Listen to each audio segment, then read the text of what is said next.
ஜெயலலிதா பாணியில் ஜெயலலிதா அவர்களை எப்படி யாரும் சுலபமா சந்திக்க முடியாதோ அதே போல ஜெயலலிதா அவர்கள் பாணியிலேயே அவங்க சந்திக்க முடியாம திரு ஆதவ அர்ஜுனா அல்லது திரு ஆனந்த் அவர்கள் தான் சந்திக்கிறான்னு பாக்குறோம்.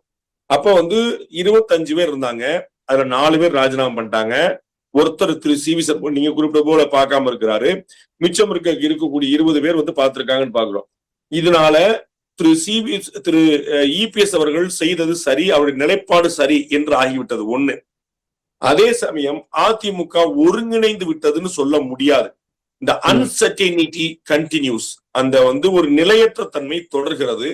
இப்போதைக்கு என்ன செய்வது என்று தெரியாமல் அல்லது இந்த தருணத்தில் எந்த விதமான அண்டர்ஸ்டாண்டிங்கும் முடியாமல் இப்ப நம்ம இதை அவசரப்பட்டு பண்ணினேன்னா, நேத்தே திரு எஸ்.ஐ.கே. சுப்பியா இணையும் போதே நமக்கு சொல்லப்பட்டது இன்று 7 பேர் இணைகிறார்கள் சொல்லப்பட்டது.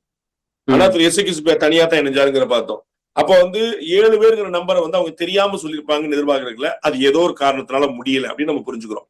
அப்ப இன்னமும் பல பேர் ஒரு சர்டைன் ஒரு பொசிஷன்ல தான் இருக்கிறாங்களே தவிர அதிமுக ஒருங்கிணைச்சுன்னு சொல்ல முடியாது. நமக்கு கிடைத்திருக்கிற தகவல் படி அது உடைந்த கண்ணாடி, ஒட்ட வைக்கப்பட்டிருக்கிறது, கண்ணாடி ஒட்டி இருக்கிறது, விரிசல் தெளிவாக தெரிகிறது.